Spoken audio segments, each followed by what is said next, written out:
Hello, and welcome back to the Empower Her podcast. It is interesting that the start of September 1st is on a Monday. It's the start of a new month, a new season. I mean, technically it's still summer until the end of the month, but we all know that September, right after Labor Day, is like very much that vibe of back to school and, starting kind of fresh. So I want to talk about, I think your whole social media feed and everyone is going to be thinking about routines, productivity, structure, and I'm sure you've heard it all.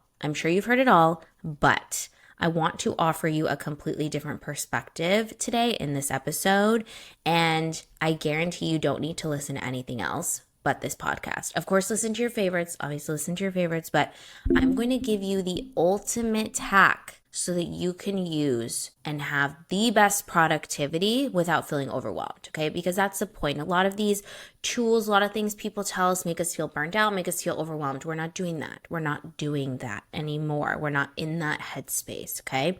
So I'm gonna give you all the tools in one place to be successful in this new season, okay? Because here's the problem. Here's the main problem. Productivity is still rooted in things like output, perfection, pushing through, and we're done with that. We are absolutely done with that, okay? And what if the most powerful thing that you could do for your goals was to protect your energy instead? So here's the thing. Time management, while I love time management, I think a lot of time management tools work. I recommend them to people all the time, but they are not enough. People are obsessed with calendars, with planners, with time batching, time blocking. And again, these things are great. They can be absolutely great. I use them myself. I recommend to clients. They're super helpful. But you could plan your whole week perfectly with these tools and still feel like shit, still feel burnt out, still feel like you're not getting from A to B. And the thing is you can spend time planning. And I often see with people, and this used to be me too, I would spend more time planning than actually being productive. Because the thing is that time management assumes you have the energy and the capacity to execute, which unfortunately, or fortunately, depending on how we look at it, is not often the case. And this is especially true for my neurodivergent, my high achieving, my sensitive folks, okay?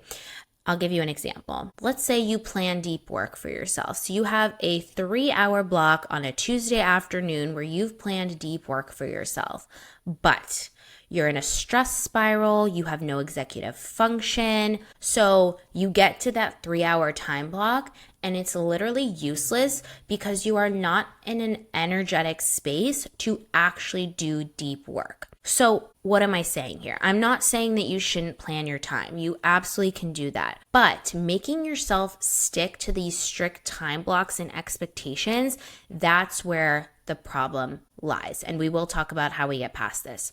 So what happens when you actually ignore your energy? So a lot of times I hear my clients say they skip lunch, they stay up late, they say yes when they mean no, they're working overtime, right? Doing things like this, and you know what I mean. I know you know what I mean. Certain activities like this, doing things like this chips away at your mental and emotional capacity, okay? What we call procrastination, so procrastination is putting a task off until the very end, is often energy debt. You literally don't have energy to do the thing you actually want to do, right? Procrastination can come from many things, but I often see for my clients that it's energy debt. They literally don't have energy to do that thing. They don't have energy. And there's lots of leaks, I call them quote unquote leaks, of things that are leaking your energy. So things like doom scrolling, staying on Zooms too long, having really long meetings, constantly context switching when you're switching between different tasks that require different energy. All of these things, and there's many more examples, these drain your energy. And the problem is we don't even notice that we're doing them. But these are the things, the small things every day that are draining our energy, right? And so if you're constantly draining your energy, you won't actually have energy for the things that you want to have energy for, right? So an example of this is like, let's say you cancel your workout and you think to yourself, oh, I'm so lazy, I canceled my workout. But really, you're probably just drained from saying yes to too many other things, to too much work, not sleeping enough, that you are in energy debt. So you don't have energy to have your workout. Even if you physically have those 2 hours to go to the gym, you don't feel energized to do that. So how do we actually start managing our energy? How do we actually put this into practice? So energy management is about treating your capacity as sacred, okay? Something to think about like on a daily basis. You could just do this in your head, like every morning or when you're writing down to see what your tasks are for the day. Ask yourself, what will drain me today versus what do I need today? There is a difference. Think about what will drain you. Can we do less of that? Think of what you need today, and can you spend more time on that? So again, you can have those time blocks laid out, but when you actually get to those time blocks, ask yourself what you need rather than looking at your to-do list and seeing 15 items on there and thinking that you quote unquote have to go through the to-do list because you actually don't need to do anything you don't want to, but feeling like you have to go through that to-do list. Instead of doing that, think about, okay, what do I really need in this moment? What will move the needle? What do I have the energetic capacity for? Where is my energy currently? And we can break this down into 4 different categories. So different types of energy, okay? So how can we try to make the most of our energy? So the first type of energy is mental energy. So things that support mental energy are things like limiting decision fatigue. So a lot of people talk about like helping yourself with decisions, even small decisions, like for example, picking out what to wear. Maybe you have a uniform for yourself. Let's say your uniform is jeans and a button-down shirt, and you always wear a jeans and button-down shirt. It helps you make less decisions. Maybe you meal prep ahead of time, and so that leaves less decisions for you to make about the food that you're eating, right? Little decisions in your day-to-day will actually save up space in your brain, in your mental capacity to make decisions. Again, prepping ahead is really helpful, whether it's laying out your clothes the night before, meal prepping, whether it's like, maybe you schedule appointments once a month for everything you need to do so that you just spend mental capacity on that and not the rest of the month, right? Those are small things you can do to help your mental energy.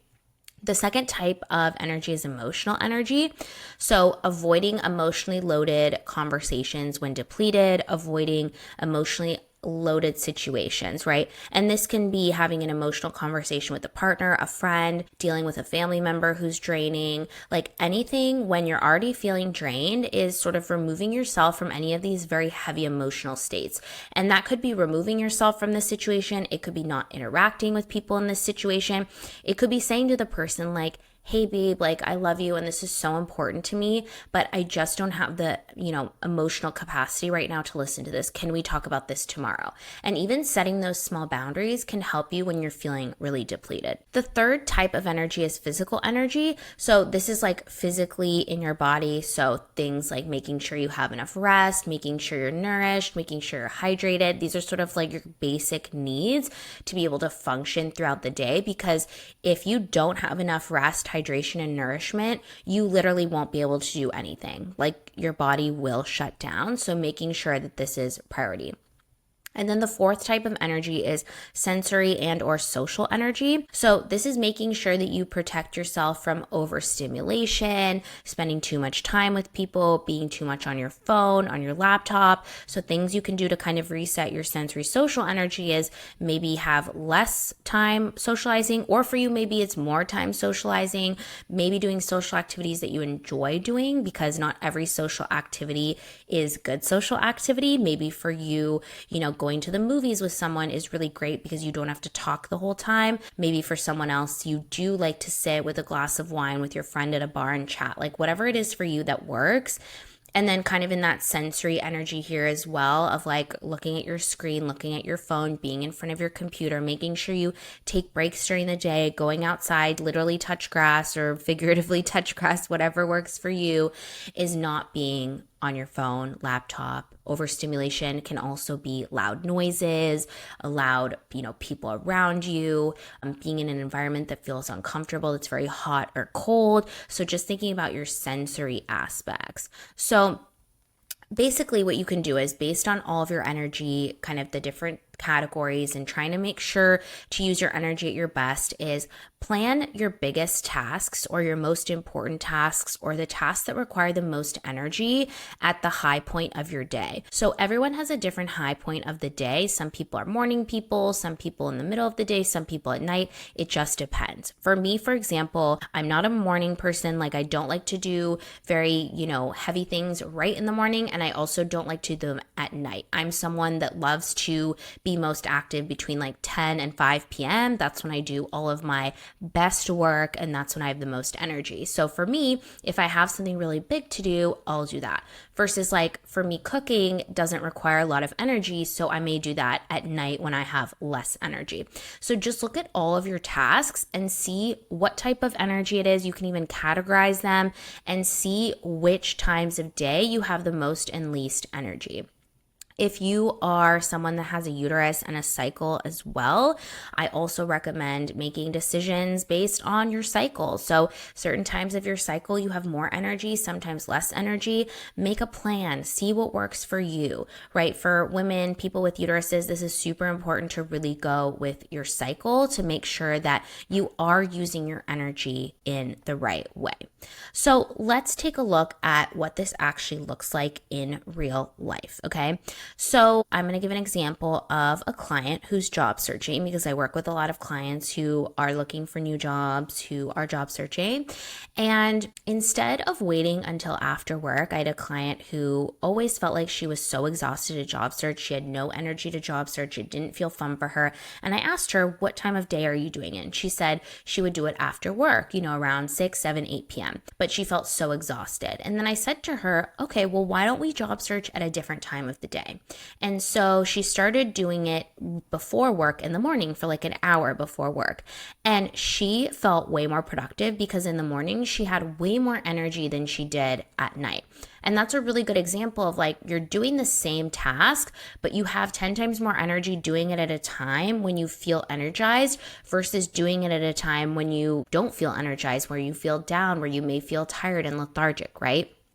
And I often give my own personal example. I've been posting this on Instagram that's been working really well for me. Is what I'll do a couple times a month is go to a coffee shop and I will batch work. Typically I'll do content, write my podcast episodes, plan everything I'm posting on social media during that time. That's something that requires a lot of energy from me, a lot of creative energy. And I find that if I have a time block where I'm in a different space than home, I can be really focused. I have a lot of energy. I typically do it around I usually go around 11ish, 12 maybe. So I have, it's a time of day when I have a lot of energy, and it allows me to be way more productive than if I were to sit at home at 7 p.m. at night trying to figure this out. It would take me 5 times as long to do it because I don't have the energy. So another shift that I think is important, and I mentioned kind of this to-do list example, and this kind of goes with the energy management as well, is stop trying to do 15 million things per day. I know so many of you have extremely long to-do lists, so many things that you want to get done, but that's actually not helpful, and it actually is something that leaks and drains your energy. So something that I suggest for clients is shift to 3 priority tasks. So when you look at your to-do list, you look at everything you have to do, pick your top 3 priority tasks, okay? And the reason we do this is because we want to focus on the things that actually matter.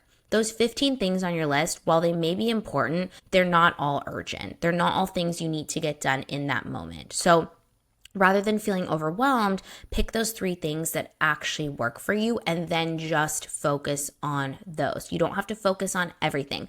A lot of times our mental energy goes away to focusing on all these other things that actually aren't that important. So if you don't have time and energy for those 15 things, just do 3. Make a priorities list. It doesn't need to be 5 million trillion things.